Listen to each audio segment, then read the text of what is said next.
ओम श्री गणेशाय नमः। श्री सद्गुरु चरण कमलेभ्यो नमः। ओम नमो भगवते वासुदेवाय। हरये परमात्मने नमः।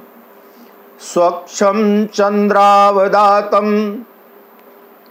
करिकरमकरक्षोभ संजात फेनम ब्रह्मोद्भूति प्रसक्तैर्व्रत नियम परैः सेवितं विप्रमुख्यैः। ओंकारालंकृतेन त्रिभुवन गुरुणा ब्रह्मणा दृष्टिपूतं संभोगा भोगरम्यं जलमशुभहरं पौष्करं न पुनातु। हम लोग ये 18 पुराणों की जो श्रृंखला है, इसमें ब्रह्म पुराण के अंतर्गत, क्योंकि मैंने पहले भी ये बताया था कि पुराण जितने भी हैं हमारे, उन सब पुराणों में लगभग एक जैसी ही कथाएं हैं, थोड़ा थोड़ा अंतर है। तो हम लोग उन सारी कथाओं को एक ही बार में श्रवण करेंगे। तो पहले तो हमने अपने पूर्व की श्रृंखला में हमने ये श्रवण किया, ब्रह्मा जी जो जगत पिता कहलाते हैं, संसार के रचयिता हैं, तो ब्रह्मा जी का स्वरूप ऐसा क्यों है। तो ब्रह्मा जी का हमने श्रवण किया। ब्रह्मा का कमंडल, ब्रह्मा जी का वाहन, ब्रह्मा जी की दाढ़ी, ब्रह्मा जी के हाथ में पुस्तक, माला इत्यादि। फिर सरस्वती जी का हमने श्रवण किया। सरस्वती जी का स्वरूप, उनका वाहन, उनका आसन। और अब ये कमल जिसमें से ब्रह्मा जी की उत्पत्ति हुई, वो कमल कहाँ से आया? भगवान विष्णु की नाभि से। तो भगवान विष्णु के बारे में पहले समझ लें। जो लोग सर्वोच्च मोक्ष प्राप्त करने की कामना रखते हैं, सर्वोच्च मोक्ष का मतलब होता है, मैंने पहले जब गीता जी का चल रहा था तो उसमें मोक्ष के बारे में बताया था कि मुक्ति कौन सी है। कई प्रकार की मुक्तियां होती हैं, लेकिन सर्वोच्च मुक्ति वो होती है जब मृत्यु के बाद दोबारा फिर कभी भी शरीर धारण नहीं करना पड़े, अपने मूल तत्व में जाकर के मिल जाना। जैसे समुद्र होता है, सारी नदियां जाकर के समुद्र में मिल जाती हैं, इसी तरह ये जीव भी उस परमेश्वर में जाकर के और एक रूप हो जाए, उसका कोई अपना अस्तित्व ना बचे, ना कारण शरीर बचे और ना वो जीवात्मा अलग से बचे। ये कहलाता है सर्वोच्च मोक्ष। जिनको सर्वोच्च मोक्ष की कामना हो, तो अनिवार्य रूप से उनके लिए जरूरी क्या है? भगवान विष्णु की आराधना, उनका स्मरण। लेकिन अगर स्मरण करने से सर्वोच्च मोक्ष प्राप्त होगा, तो स्मरण करने वाला कैसा होना चाहिए? जब तक हम सारे जगत को विष्णु रूप मान करके और सारे जगत में ही विष्णु का दर्शन नहीं करने लगेंगे, तब तक भगवान का स्मरण नहीं हो सकता। ये 18 पुराणों का सार है। माला लेकर के जितना मर्जी आए, पुष्कर में चले जाइए, नैमिषारण्य में चले जाइए, बद्रिकाश्रम चले जाइए, चाहे जितना भगवान का जप कर लीजिए, जब तक आपने अपने विचारों को नहीं बदला, अपनी इंद्रियों को संयमित नहीं किया, तब तक उस स्मरण का से अहंकार, स्मरण से अहंकार बढ़ेगा, मोक्ष तो भूल जाइए। तो अगर भगवत कृपा, विष्णु कृपा चाहिए, सर्वोच्च मोक्ष चाहिए, तो अनिवार्य ये है कि हम पहले अपने अंदर देव गुण लाएं, अर्थात संपूर्ण जगत का कल्याण करने की भावना। और यही भगवान का स्वरूप है। हम लोग स्तुति करते हैं, शांताकारम भुजंग शयनम पद्मनाभम सुरेशम विश्वाधारम गगन सदृशम मेघवर्णम शुभांगम लक्ष्मीकांतम कमल नयनम योगिभिर ध्यान गम्यम वंदे विष्णु भवभय हरम सर्वलोकैकनाथम। अर्थात हम उन भगवान विष्णु का स्मरण करते हैं जिनके पास शांत शरीर है, जो शांत शरीर वाले हैं। शरीर कैसा हो? हमारा शांति वाला हो। और अब यहां पर देखिए, भगवान विष्णु के उस स्वरूप को समझिए। हम लोग क्या कहते हैं, घर में हैं, क्या करें, भगवान की माया ऐसी है कि भगवान का भजन नहीं हो पाता। भगवान की माया के बंधन में बंधे हैं, बहाने दुनिया भर के। लेकिन आप लोग ये सोचिए कि भगवान कितने शांत हैं, और इतने शांत विष्णु भगवान, और उनका आसन जरा एक बार देखिए क्या है। शेषनाग जो फुकारता रहता है, विषधर, उस विषधर के आसन में विराजे हुए भगवान विष्णु इतने शांत हैं।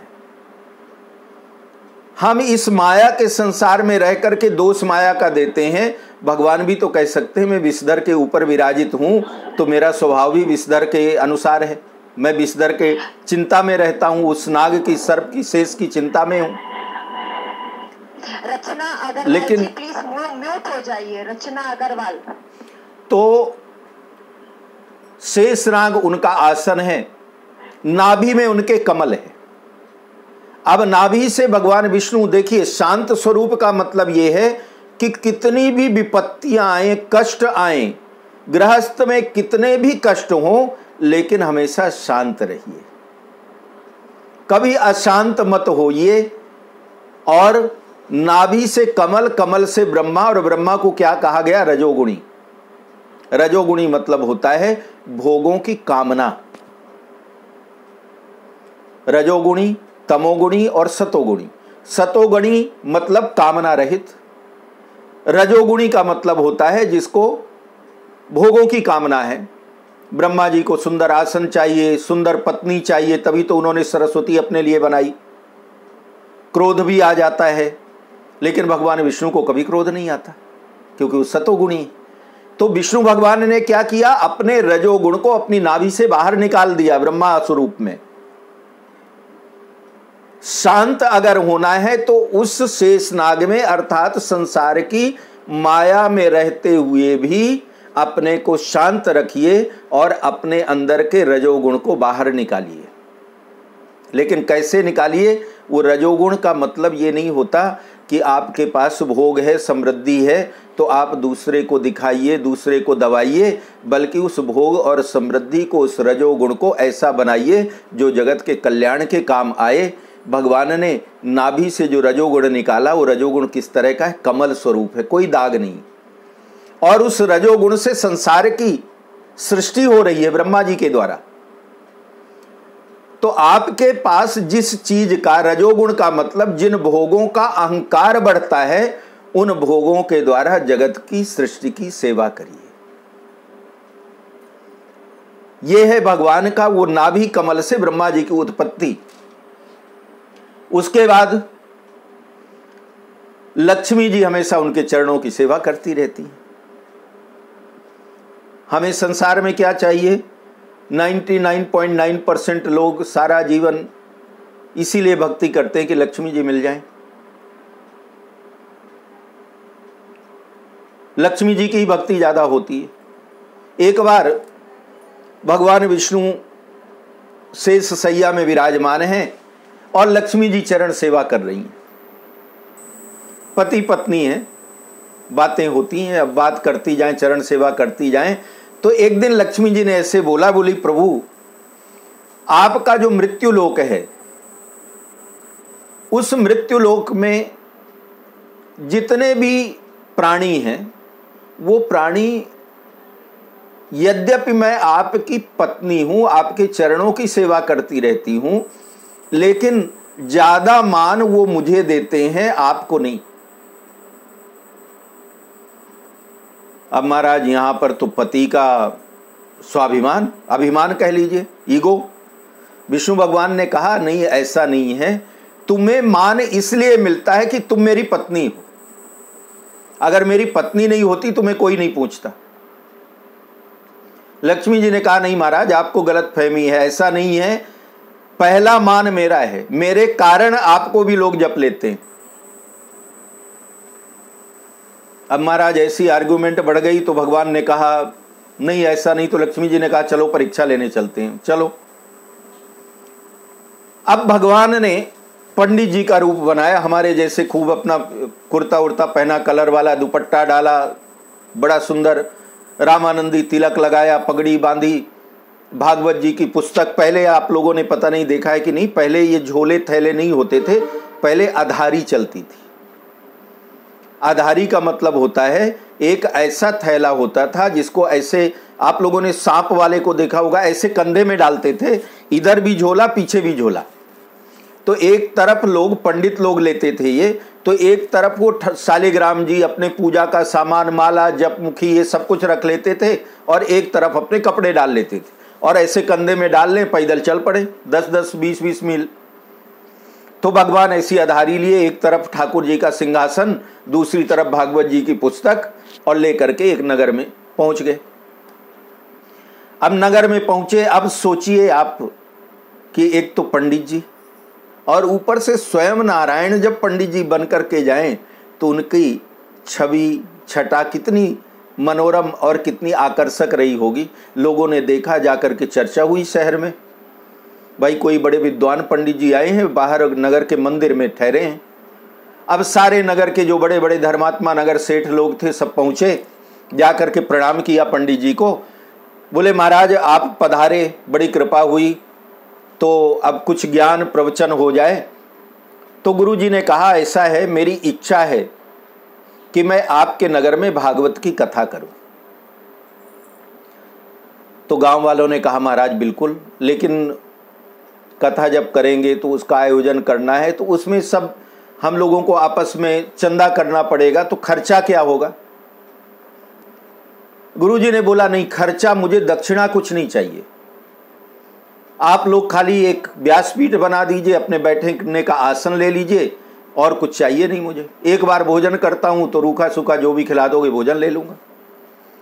अब गांव वालों ने मंत्रणा की, बोले ये तो बड़ी अच्छी बात है, बिना दक्षिणा की भागवत सुनने को मिलेगी, कुछ खर्चा नहीं करना, और बिना पैसे का काम जहां होता है वहां लोग ज्यादा जाते हैं, कुछ लगना नहीं। अब गांव में महाराज उसी मंदिर के बाहर बड़ा सुंदर गांव वालों ने पंडाल बनवाया, और उसमें व्यासपीठ विराजित की। व्यासपीठ में भगवान स्वयं वक्ता बनकर के विराजमान हो गए। और जब कथा प्रारंभ हुई तो सोचिए, कल्पना करिए कि जहां वक्ता स्वयं श्री हरि नारायण हो तो वो कथा कैसी रही होगी। अनुपम, अद्भुत।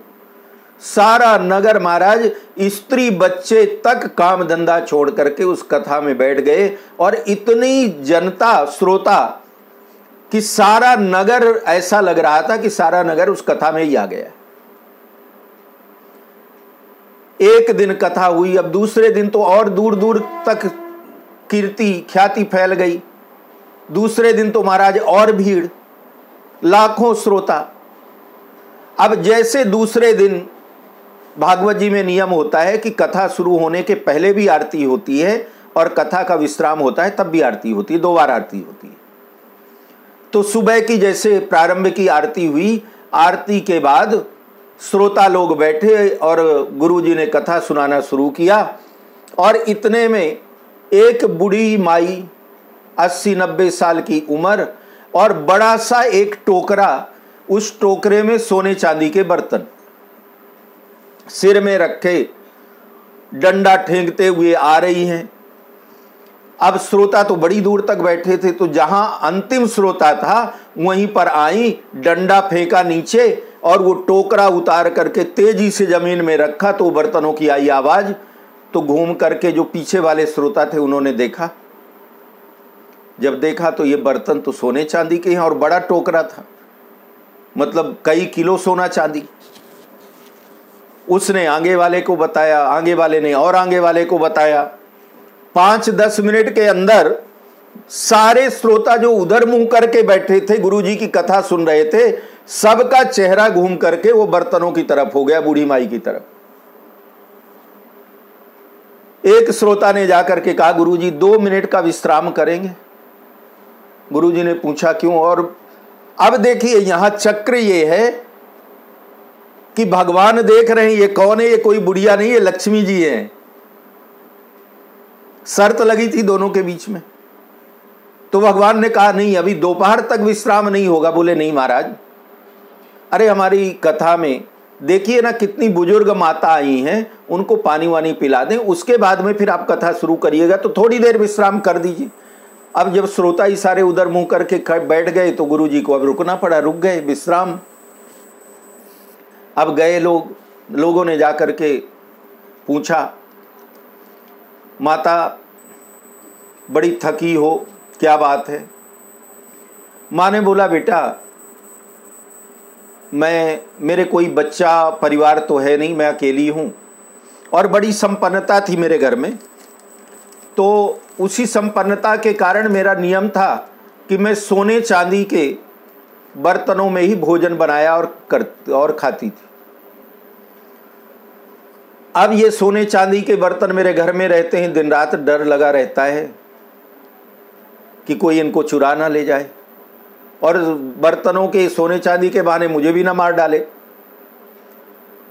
तो मैं अब जहां भी जाती हूं अपने बर्तन साथ में लेकर के जाती हूं,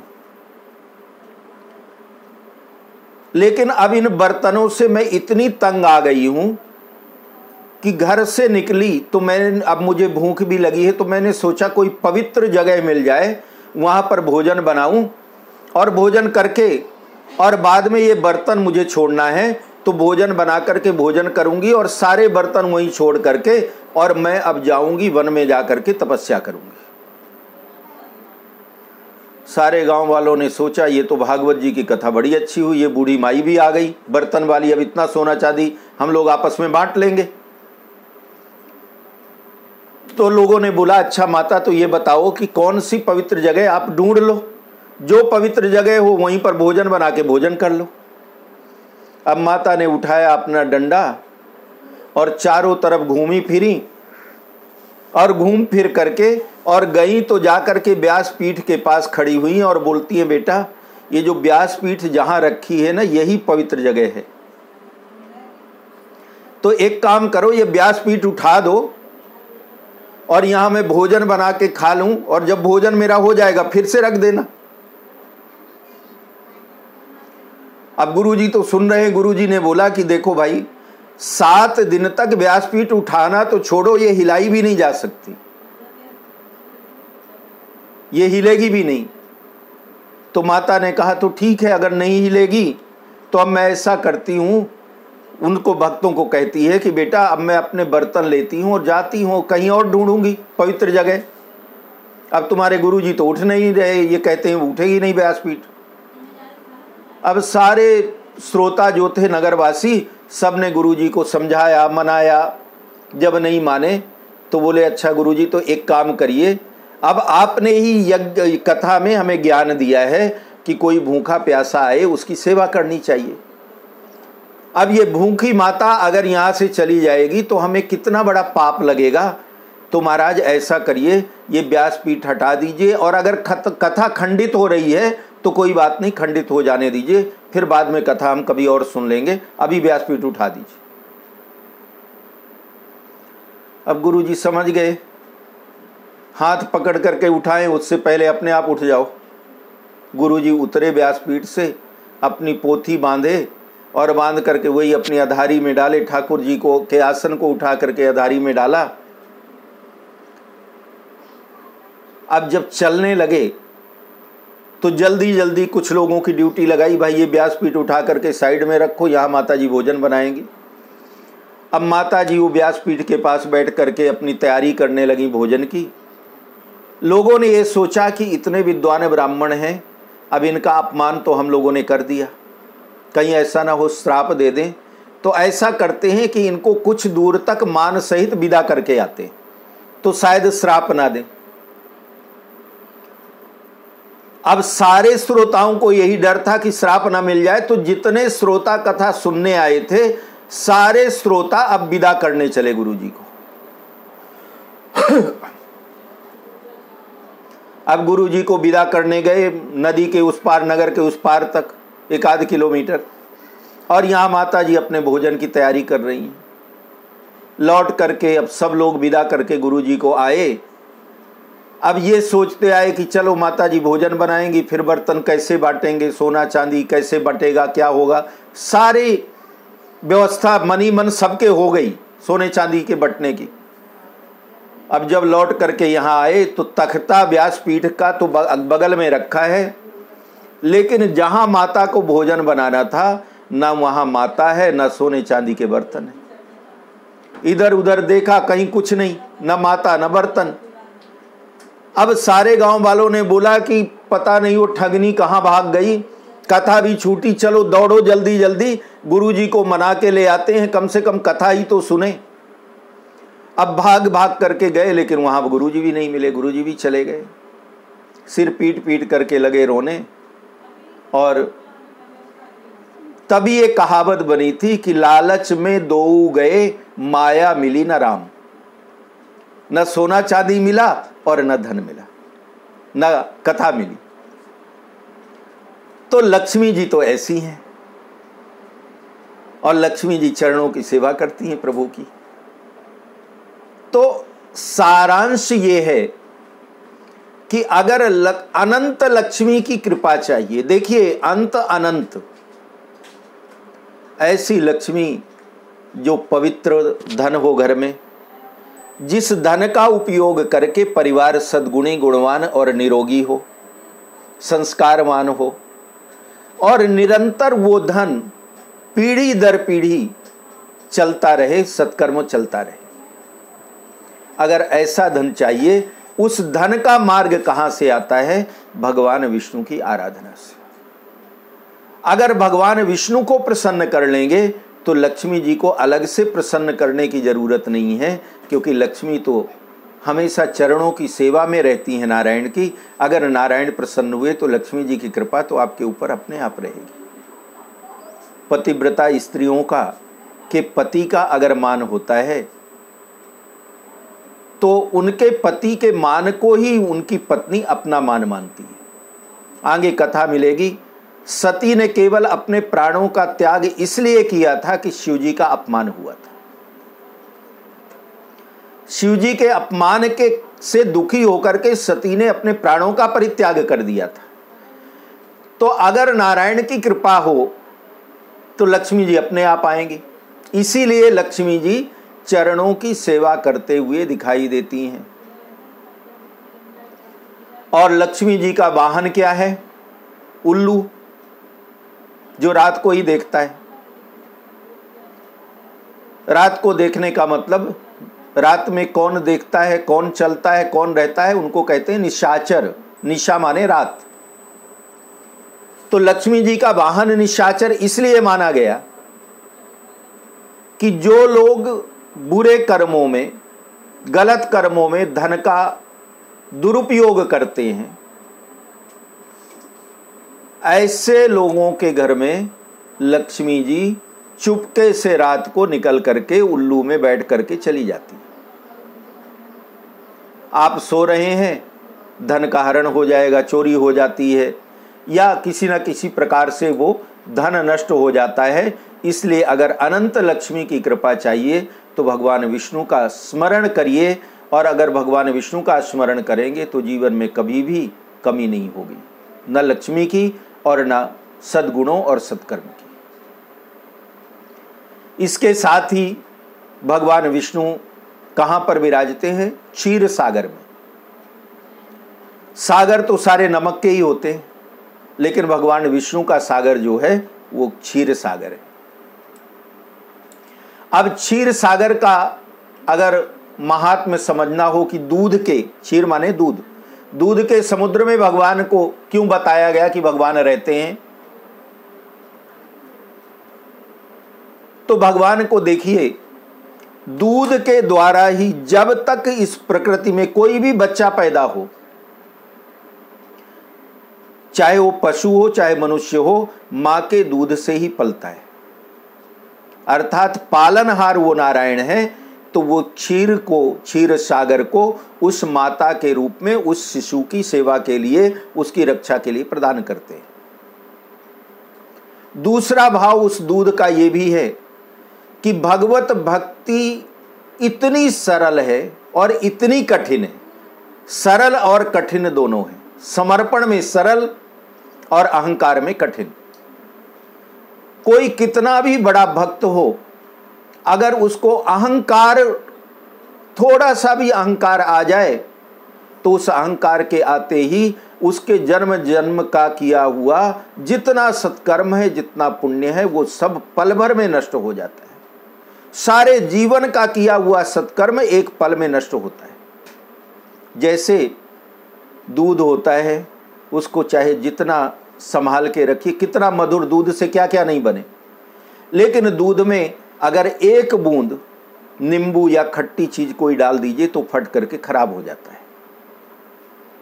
और इसी तरह हमारे द्वारा किए हुए सत्कर्म, जप, तप, स्मरण, केवल एक बूंद नींबू की तरह अगर मन में अपवित्रता, अहंकार, अशुद्धता आ गई तो सारे किए कराए पर पानी फिर जाता है, सब कुछ नष्ट हो जाता है। इसलिए भगवान विष्णु को शांत स्वरूप माना गया और मोक्ष के इच्छुक जो वैष्णव हैं उनके लिए कहा गया है कि कभी भी अपनी आराधना में, अपने स्मरण में, अपने तप में, अपनी साधना में कभी भी विकार ना आने दे। और विकार क्या होता है? अहंकार। क्योंकि अगर अहंकार आएगा तो अहंकार आने से ही सारे सत्कर्म नष्ट हो जाते हैं। जैसे एक बूंद नींबू का दूध को खराब कर देता है, उसी तरह एक विचार दुष्कर्म का, अपवित्रता का, अहंकार का हमारे सारे सत्कर्मों को नष्ट कर देता है। ये क्षीर सागर का महात्म्य है। भगवान शंख धारण करते हैं, एक हाथ में पांचजन्य शंख है भगवान के हाथ में। भगवान के शंख का रंग क्या है? श्वेत। और भगवान कहते हैं कि अगर कोई मेरे किए हुए, मेरे बताए हुए मार्ग का अनुकरण नहीं करता तो जैसे शंख की ध्वनि होती है, भगवान कहते हैं मैं उसे सचेत करता हूं। हम भी जीवन में, आप एक चीज बताइए, हम लोग कोई भी गलत काम, बहुत बड़ा नहीं, छोटी सी कोई गलत भावना मन में आए तो आपके अंदर से विचार आता है कि नहीं कि ये गलत है। तुरंत मन में भाव आएगा ये गलत है, उसके बाद भी हम करते हैं। यही भगवान का शंख है, आत्मज्ञान। भगवान कहते हैं मैं आवाज देता हूं, मैं सचेत करता हूं, मैं शंख ध्वनि से आपको सचेत करता हूं, संभल जाओ। और अगर नहीं माने तो उसके बाद भगवान सुदर्शन चक्र धारण करते हैं कि फिर पनिशमेंट, फिर सजा सुदर्शन चक्र से है। और सुदर्शन चक्र की सजा क्या है? जन्म जन्मांतर तक पाप कर्मों के फलों को भोगते रहिए। भगवान बड़ी सुंदर कौस्तुभ मणि धारण करते हैं और उस कौस्तुभ मणि केवल भगवान के पास है और किसी के पास नहीं। और कौस्तुभ मणि इतनी सुंदर है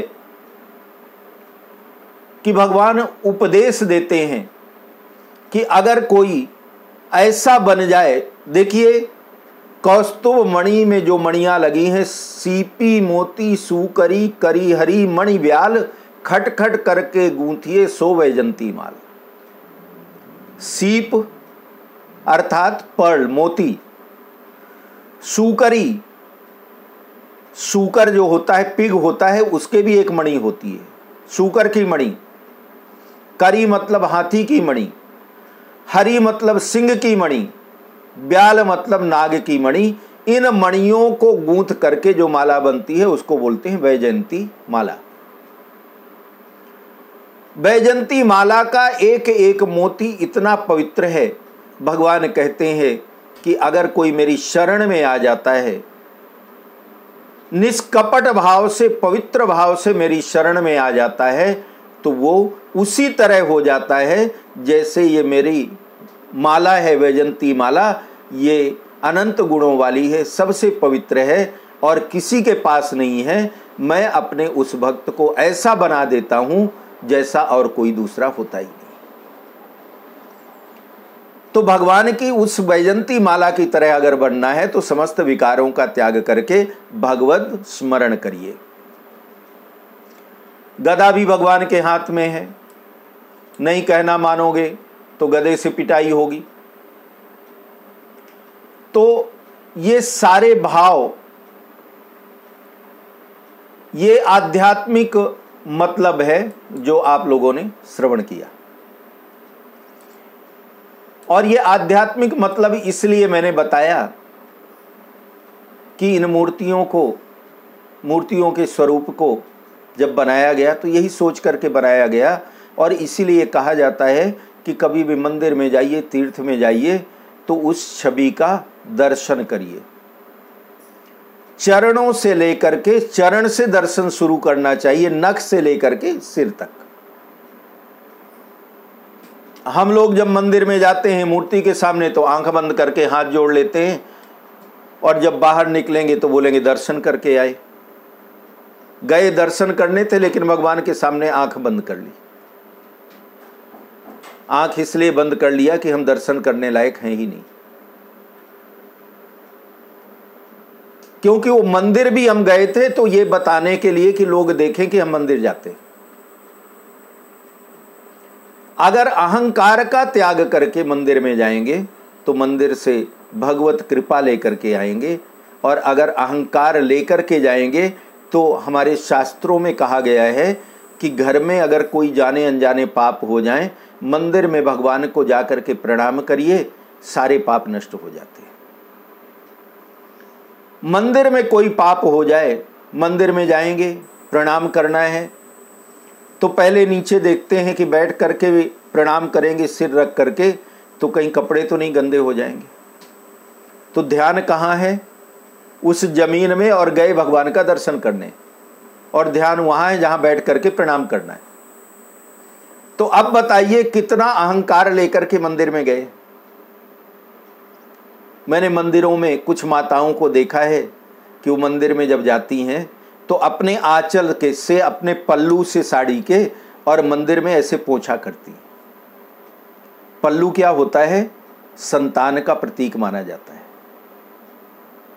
और पल्लू से पोंछने का मतलब कि मेरी संतान के ऊपर प्रभु तेरी कृपा बनी रहे। तो मंदिर में जा करके और वो जगह ना देखें कि प्रणाम करने लायक है कि नहीं, ऐसे कपड़े पहन करके जाएं कि गंदे भी हो जाएं, कोई दाग भी लग गया कोई बात नहीं। प्रभु का दर्शन करने के लिए सौम्य और सरल होकर के जाना चाहिए, अहंकार पूर्वक नहीं। अब इसके साथ ही हम आगे बढ़ें। ब्रह्म पुराण में सृष्टि का वर्णन है और उसी सृष्टि का वर्णन पद्म पुराण में भी। तो हम उस सृष्टि का वर्णन ब्रह्म पुराण और पद्म पुराण दोनों को मिला करके श्रवण करते हैं, क्योंकि 18 पुराण का मतलब यही है, सम्यक 18 पुराण, अलग अलग नहीं। उन कथाओं को, जो कथाएं पहले पुराण में हैं दूसरे पुराण में हैं, उनको सम्यक का मतलब होता है मिलाना, जोड़ना, योग करना। उनको दोनों को मिला करके हम श्रवण करते हैं। व्यास जी के परम ज्ञानी शिष्य जिनका नाम लोमहर्षण था, लोमहर्षण के पुत्र उग्रश्रवा, उग्रश्रवा को सूत जी भी कहा जाता था, जिनकी कथाएं आप श्रवण करते हैं, सूत जी। तो उग्रश्रवा को लोमहर्षण जी ने कहा कि पुत्र, मेरी इच्छा है कि मैंने तुम्हें सारे शास्त्र पुराण पढ़ा दिए, सब कुछ तुम्हें, सारे ज्ञान तुम्हें दे दिए। अब तुम जाओ और जा करके ऋषियों के आश्रमों में संपूर्ण धर्मों का वर्णन करो, संक्षेप में संपूर्ण धर्मों का उन्हें ज्ञान प्रदान करो। मैंने तुम्हें विस्तार पूर्वक सुनाया, तुम संक्षेप में सुनाना। अब संक्षेप में क्यों सुनाना? क्योंकि विस्तार पूर्वक सुनाओगे तो ये भगवान का चरित्र, हरि अनंत, हरि कथा अनंता, यहाँ पर देखिए पहला शब्द ही लोमहर्षण जी का क्या है, संक्षेप में सुनाना, क्योंकि विस्तार से सुना ही नहीं सकते। ये शरीर जो है सीमित समय के लिए प्राप्त हुआ है और भगवान की लीलाएं तो अनंत है, तो विस्तार से कहाँ से सुनाओगे, संक्षेप में सुनाना।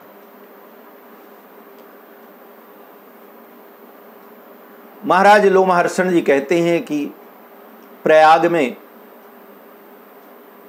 कुछ महर्षि ऋषि, शौनक आदि ऋषि जो बड़े उत्तम कुलों में उत्पन्न हुए थे,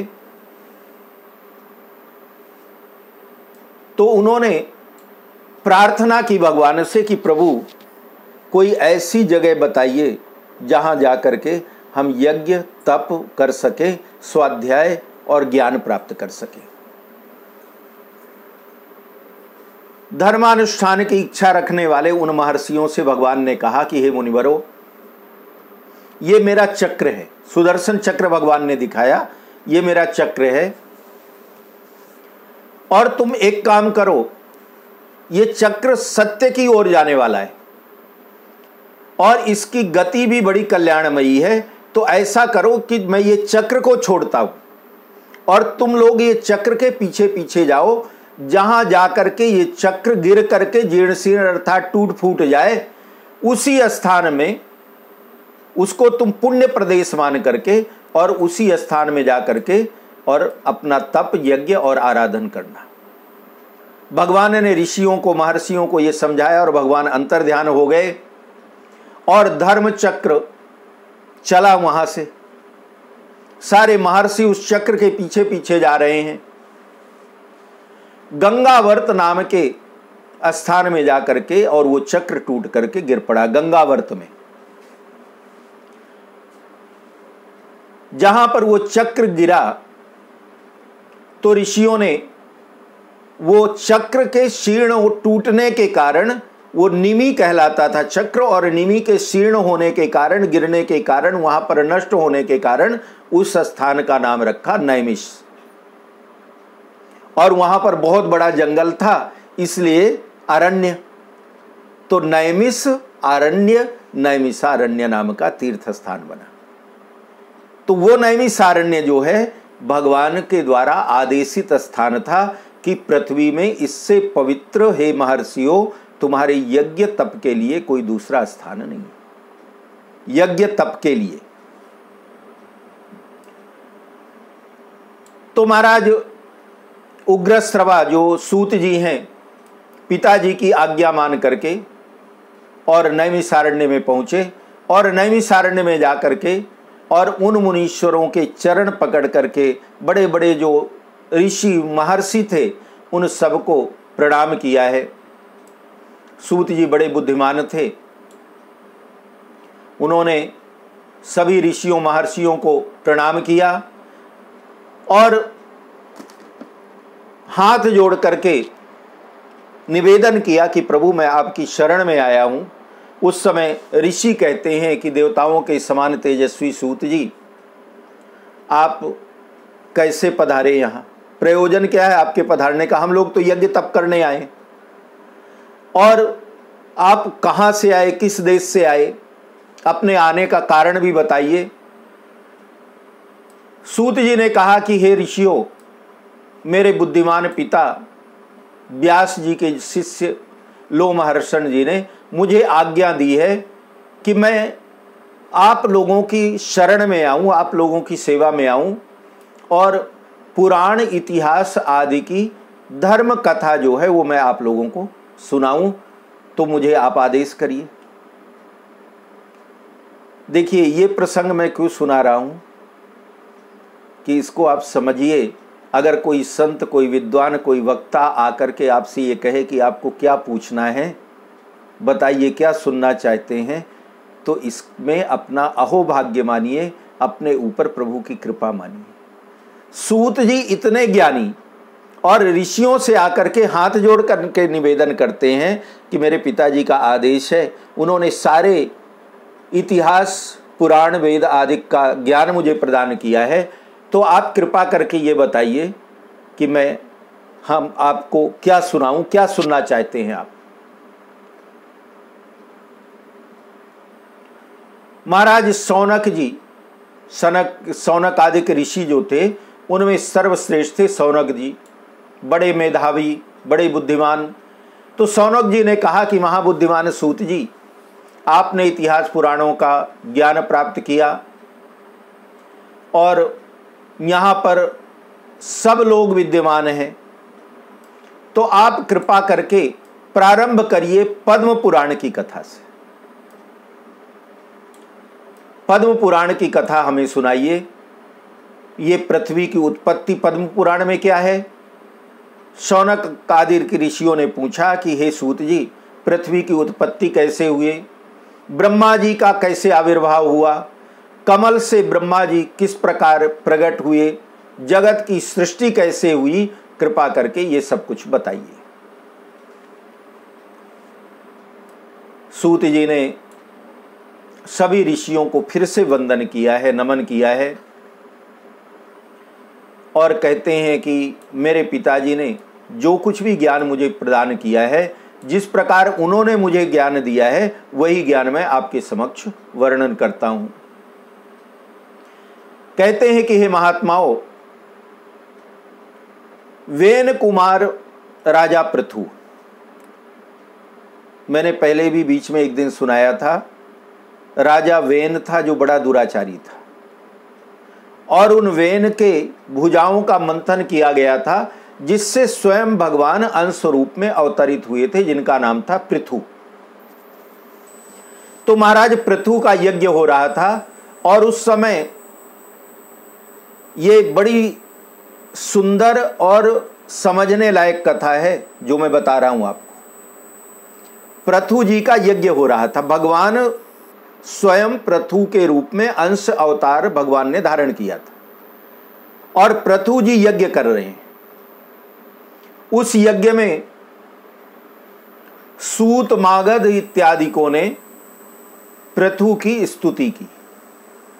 सूत और मागध कौन थे? पहले जो राजा महाराजा सो जाते थे तो उनको जगाने के लिए सूत गण, बंदी गण जिनको कहा जाता है, वो सूत और मागध लोग सुंदर सुंदर राजा की कीर्ति का गान कर करके और उनको जगाया करते थे। तो सूत और मागध जनों ने इतनी सुंदर स्तुति की महाराज पृथु की, उन सूतों ने, कि महाराज पृथु प्रसन्न हो गए उनके ऊपर, उनका गीत सुन करके।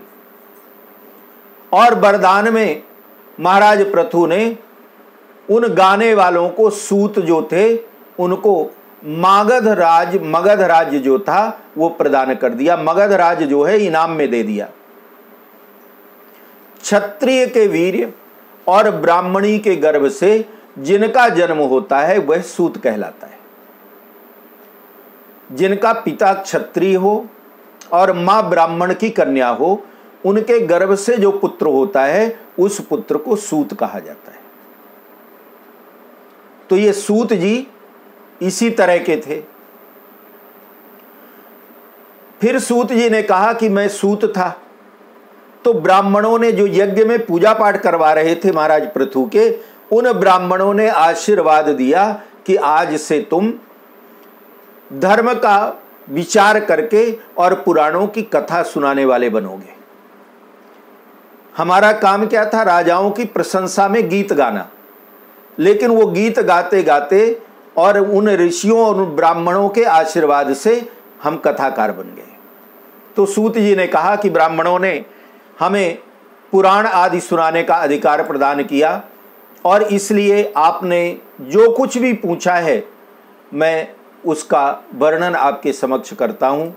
हे ऋषिगणों, 100 करोड़ श्लोकों को 4 लाख श्लोकों में जब वेद व्यास जी ने परिवर्तित किया तो उन्होंने मेरे पिता लोमहर्षण को सारे पुराणों की कथा सुनाई और इन कथाओं को सुना करके उन्होंने जो ज्ञान मेरे पिता को प्रदान किया वही ज्ञान मेरे पिता ने मुझे प्रदान किया है। तो महाराज पद्म पुराण में 5 खंड हैं। सृष्टि खंड, भूमि खंड, स्वर्ग खंड, पाताल खंड और उसके बाद सबसे उत्तम उत्तर खंड का वर्णन आया है। भगवान की नाभि से जो कमल प्रकट हुआ उसी से जगत की उत्पत्ति हुई, उसी के वृत्तांत का आशय लेकर के और पुराण प्रकट होता है। अब सूत जी कहते हैं कि जो सृष्टि रूप मूल प्रकृति के ज्ञाता तथा इन भावात्मक पदार्थों के दृष्टा हैं, जिन्होंने इस संसार की रचना की है, जो लोग तत्व के ज्ञाता और योग्यवेत्ता हैं, जिन्होंने समस्त चराचर सृष्टि की रचना की है, उन स्वामी, उन परमेश्वर को हम सब लोग एक बार फिर से प्रणाम करते हैं। बोलिए श्री विष्णु भगवान की जय। कहते हैं महाराज सूत जी कि ये बड़ी सुंदर कथा है। साधुओं का हित करने वाली विश्व पावनी महाभागा जो गंगा जी हैं, जहाँ पर्वत मालाओं को भेद करके और गंगा जी बड़े वेग से निकलती हैं, गोमुख कहा जाता है वहाँ पर जहाँ से गंगा जी निकलती हैं, वो महान तीर्थ गंगा द्वार के नाम से विख्यात है। और अब ये सूत जी कथा सुना रहे हैं। पितृ भक्त भीष्म जी, 5 जो पांडव थे, उन पांडवों के जो परदादा थे, दादाजी थे भीष्म पितामह, तो भीष्म जी वहीं पर निवास करते थे और ज्ञानोपदेश श्रवण करने की इच्छा से बहुत दिनों तक वहाँ पर तपस्या करते रहे। स्वाध्याय और तर्पण के द्वारा उन्होंने सभी देवी देवताओं को प्रसन्न कर लिया था। भीष्म जी ने इतना तप किया था जाकर के जहाँ से गंगा जी निकलती हैं, गंगा द्वार में, गंगा मुख में। अब उनकी उस तपस्या से ब्रह्मा जी बड़े प्रसन्न हुए और उन्होंने, ब्रह्मा जी ने अपने मुनि श्रेष्ठ पुत्र पुलस्त जी से कहा। पुलस्त जी ब्रह्मा जी के पुत्र हैं। अब ये कथाएं ऐसी हैं जी, पुराण की कथाएं हैं। जब हम लोग कोई उदाहरण दे देते हैं बड़ा सरल होता है, समझ जाते हैं, लेकिन ये पुराण की कथाएं, थोड़ा सा ध्यान देना पड़ेगा। ब्रह्मा जी के पुत्र पुलस्त जी, और इसका भाव भी समझिए कि भगवान हमारे ऊपर कृपा करते हैं। अगर हमें कामना होगी, इच्छा होगी और भगवद स्मरण करेंगे तो भगवान हमारे ऊपर जरूर कृपा करते हैं। भीष्म जी की तपस्या से प्रसन्न होकर के ब्रह्मा जी ने अपने पुत्र पुलस्त जी से कहा कि बेटा, तुम कुरुवंश का भार वहन करने वाले जो वीर प्रवर हैं, देवव्रत हैं, जिन्हें भीष्म भी कहते हैं, उनके पास जाओ। और भीष्म अपनी पितृभक्ति के कारण भगवान का ध्यान करते हुए गंगा द्वार में निवास करते हैं। वो जो जो कामना करें, जो जो उनकी इच्छाएं हों, हे पुत्र पुलस्त, जा करके उनको सारे वरदान दे दो। ब्रह्मा जी ने अपने बेटे को आदेश दिया, अपने पुत्र को, पुलस्त जी को। पुलस्त जी गंगा द्वार में आए और भीष्म जी से कहते हैं कि हे वीर, तुम्हारा कल्याण हो, तुम्हारे मन में जो भी इच्छा हो मुझसे मांगो। तुम्हारी तपस्या से साक्षात ब्रह्मा जी प्रसन्न हो गए और उन्होंने ही मुझे यहाँ भेजा है, और मैं तुम्हें मनोवांछित वरदान देने के लिए आया हूं। जो तुम मांगोगे वो वरदान तुम्हें प्राप्त होगा। जब ये बातें सुनी तो आंख बंद करके तप में लीन भीष्म जी जो हैं, भीष्म ने अपने आंखें खोली। जैसे सामने पुलस्त जी को देखा, भीष्म ने साष्टांग प्रणाम किया है, अपने सारे अंगों को भूमि में बिछा दिया, साष्टांग दंडवत प्रणाम किया है और कहते हैं कि आज मेरा जन्म सफल हो गया भगवान, आपका दर्शन प्राप्त करके। आज का मेरा दिन कितना उत्तम था कि आपके चरणों का मुझे दर्शन प्राप्त हुआ है। हे महाराज, आप विराजिए। और इतना कहकर के भीष्म जी ने कुश की एक चटाई बिछा दी, कुश का आसन बिछा दिया और कहते हैं महाराज, चिंता नहीं करना, ये कुश का आसन मेरे अपने हाथ का बनाया हुआ है, ये पवित्र है, आप इसमें बैठ सकते हैं। पुलस्त जी को बड़े सुंदर आसन में बिठाया। अब देखिए इस आसन का भी भाव। जिस आसन में, समझिएगा कि जिस आसन में आप लोगों के यहाँ जब पूजा पाठ होती है ना, काफ़ी घरों में हमने देखा है, और ये कथा का मतलब यही है कि हम अपनी अशुद्धियों को, अपनी गलतियों को सुधारें। जो हमें नहीं पता था, जब पता चले तब सुधार लें। जिस आसन में, जिस वस्त्र के ऊपर हम सोते हैं या हम अपने पैर रखते हैं, उस आसन में बैठ करके कभी भी न कथा सुननी चाहिए और ना ही कोई पूजा पाठ करना चाहिए। 11 पंडित जी आए जप करने के लिए, तो जो पुराने चद्दर रखे हैं, कहीं से फटे हैं, फोल्ड करके वो बिछा दो, इसमें पंडित जी बैठ जाएंगे, जप करेंगे। लेकिन वो आसन अपवित्र होता है, अशुद्ध होता है। कोई कारपेट ऐसा है जिसमें पैर भी रख के बैठते हैं, पैर रखते हैं, और वही कारपेट आसन में बिछा दिया। यहाँ पर भीष्म जी क्या कहते हैं कि प्रभु, ये जो कुश का आसन है ये पवित्र है, मेरे हाथ का बनाया हुआ है, इसमें कभी किसी का पैर स्पर्श नहीं हुआ, आप इसमें विराजिए। पुलस्त जी उस पवित्र आसन में विराजे और उसके बाद पलाश के पत्ते, अब पलाश अगर ना जानते हो तो बता दूं, बंबई में जब कभी पान वान खाने जाते हैं ना, तो एक पत्ते में पान लपेट करके देते हैं, मोटा मोटा पत्ता, उसको पलाश का पत्ता बोलते हैं। और उसी के फूल होते हैं जिनकी लोग होलियों में रंग बना करके, प्राकृतिक रंग, पहले के ज़माने में लोग उनके फूलों को भिगा देते थे और बड़ा सुंदर केसरिया रंग होता था, उस रंग से लोग होली खेलते थे। तो पलाश के दोने में जल ला करके और चरण धुलाए हैं महाराज पुलस्त जी के, और उसके बाद दूर्वा, चावल, फूल, कुश, सरसों, दही, शहद, जौ और दूध मिला करके उस जल से भी अर्घ दिया है। अर्थात अर्घ किसको बोलते हैं? यद्यपि अर्घ कहा जाता है ऊपर से स्नान करने को। तो इतना सुंदर जो है सब मिला करके अर्घ प्रदान किया है। हमारे धर्म शास्त्रों में अष्टांग अर्घ का वर्णन है कि अतिथि को हमेशा अष्टांग अर्घ प्रदान करना चाहिए।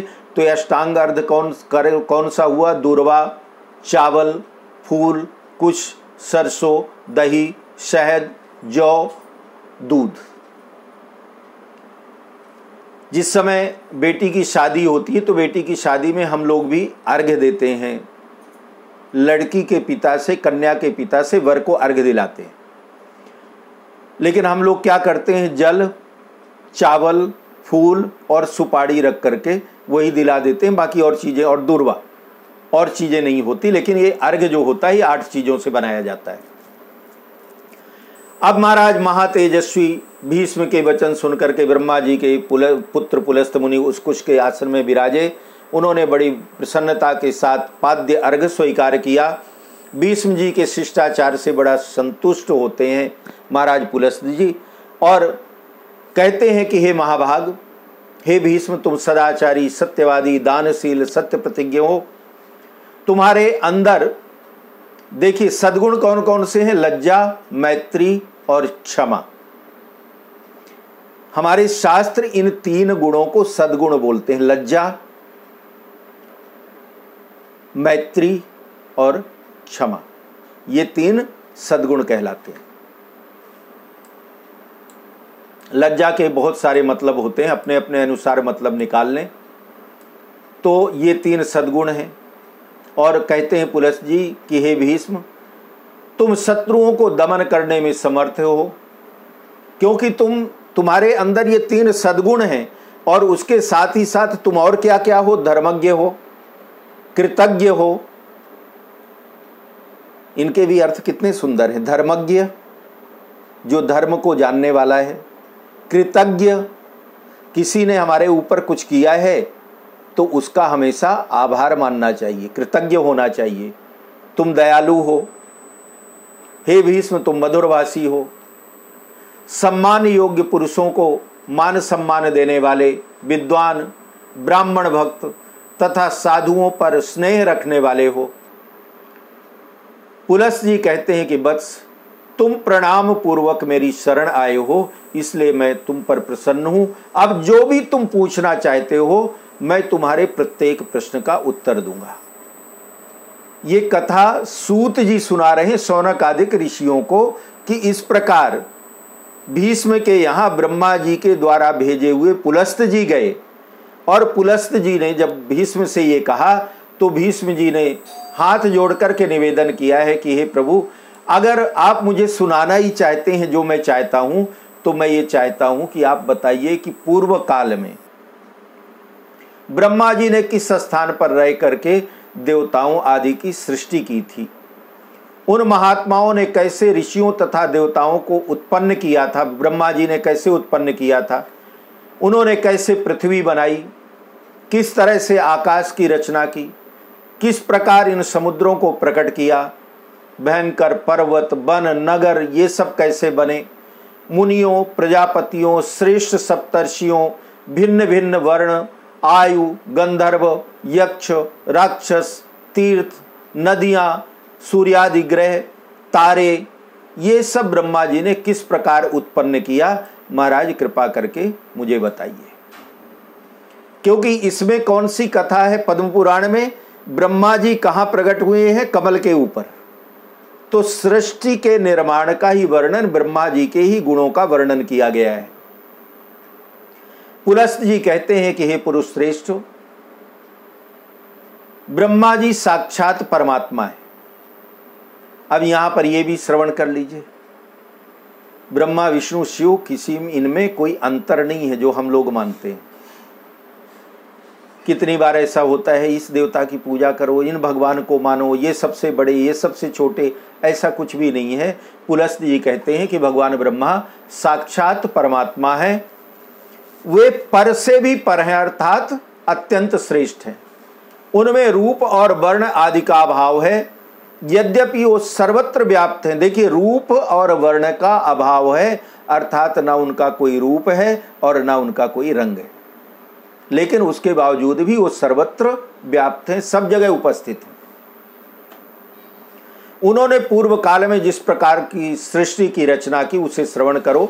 सृष्टि के प्रारंभ काल में जब जगत के स्वामी ब्रह्मा जी कमल के आसन से उठे सृष्टि की रचना करने के लिए, तो सबसे पहले उन्होंने महत तत्व को प्रकट किया।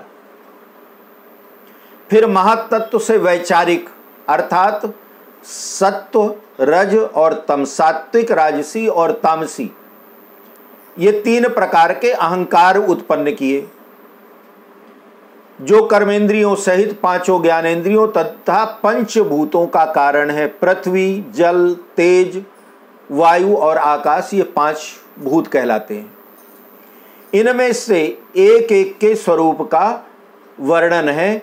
भूतादि नामक तामस अहंकार ने विकृत होकर के शब्द तन्मात्रा को उत्पन्न किया।